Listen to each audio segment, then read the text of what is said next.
Tamar or Tamar, and I'm going to call her both because, frankly, I can't figure out which is the correct pronunciation. So if I say Tamar and then Tamar, I'm talking about the same woman, okay? Tamar became the object of Amnon's disdain. After he violated her, after he forced her, after he had satisfied his lust on her, he lost interest in her. The text says he hated her more than he had loved her. And he sent her away. And she protested, and he called the servant and said, "Get this woman out of my house."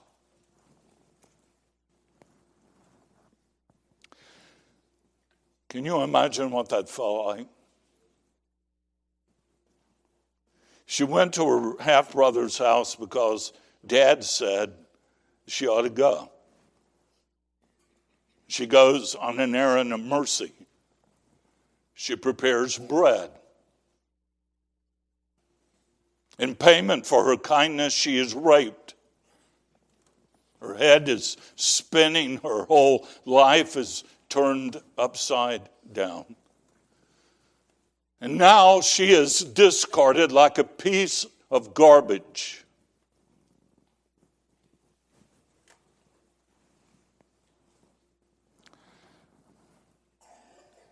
Do we have any young women here whose boyfriends are pressing you to do things sexually that you know are wrong?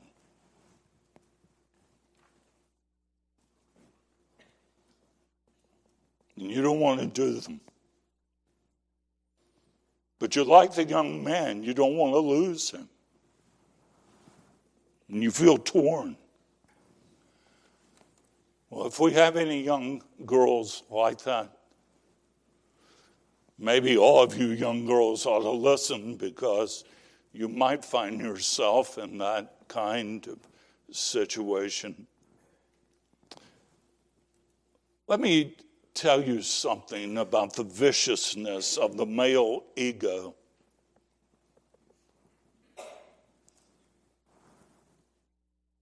Men are about conquering. To overcome the objections of a young woman is considered a triumph.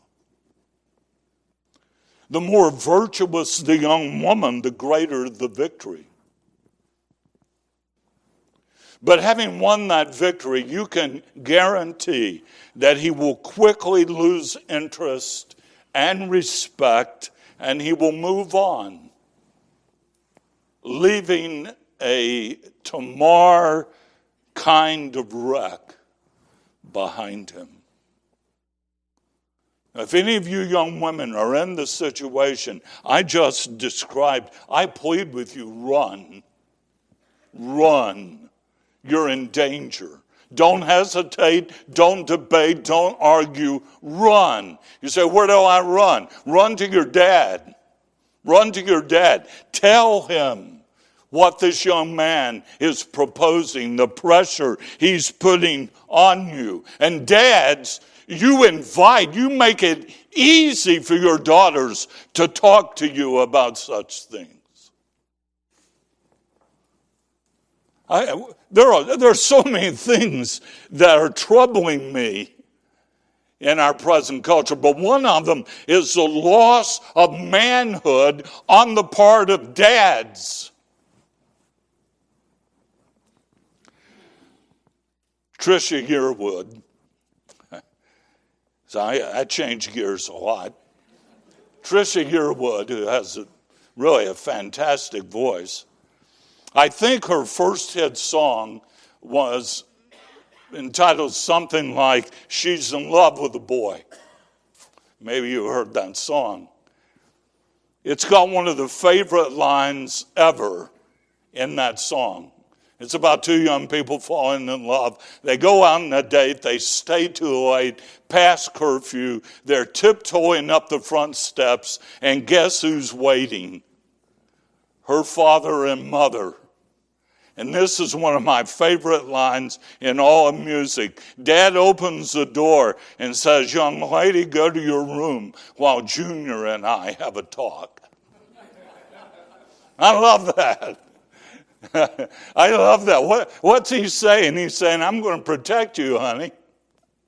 You go on to your room. I'm going to talk to this young man for a while. How many of you fathers, I'm not going to ask you to raise your hand, but how many of you have had a serious conversation with the boyfriend of your daughter about how he should and must not treat your daughter?